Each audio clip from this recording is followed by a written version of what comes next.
wabarakatuh. Saya Silvi Sulfasania, NIM 40218049, Prodi PGSD 2 semester 5 Universitas Peradaban.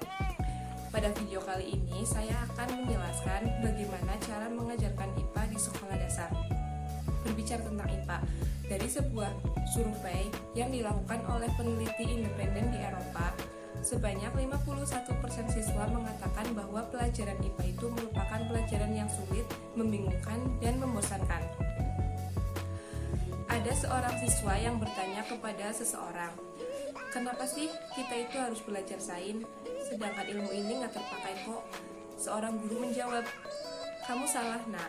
Kamu akan menyadarinya nanti ketika kamu lulus dari sekolah." Nah, kenapa sih siswa tidak diajak saja untuk melihat kebergunaan pembelajaran sains saat di sekolah? Hal ini diperkuat oleh pernyataan dari Natural Study of Student Engagement bahwa untuk mengembangkan kurikulum di SD, pertanyaan yang paling mendasar adalah, apa sih fungsi pembelajaran sains dalam kehidupan sehari-hari? Kegiatan belajar yang dilakukan sesuai dengan perilaku dalam kehidupan sehari-hari akan menjadi aplikatif dan bermakna. Nah, pada pembelajaran IPA di SD, agar siswa menjadi menyenangkan dalam proses pembelajaran IPA, kita bisa menerapkan beberapa metode dalam pembelajaran IPA. Ada beberapa metode yang bisa kita terapkan. Yang pertama ada eksperimen, ceramah, diskusi, kontekstual, karya wisata, dan sebagainya. Namun, pada siswa sekolah dasar biasanya guru hanya menerapkan beberapa metode saja, dan metode yang paling umum digunakan oleh guru biasanya metode ceramah. Sebenarnya metode ceramah itu layak digunakan, namun dengan metode ceramah siswa juga bisa merasakan bosan dalam pembelajaran. Maka dari itu, kita harus bisa membuat siswa tersebut tidak bosan dengan pembelajaran IPA.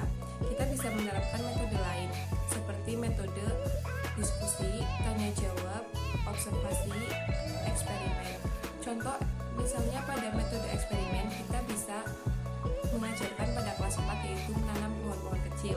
Selanjutnya pada metode diskusi, kita bisa mengajak siswa untuk berdiskusi mengenai bagian-bagian bunga, mulai dari putik, mahkota, benang sari, dan lain-lain. Selain metode, kita juga harus menerapkan strategi dalam pembelajaran. Bagaimana strategi yang cocok dalam pembelajaran agar membuat siswa tidak merasa bosan? Kita bisa menggunakan strategi pakem, pembelajaran aktif, kreatif, efektif, dan menyenangkan.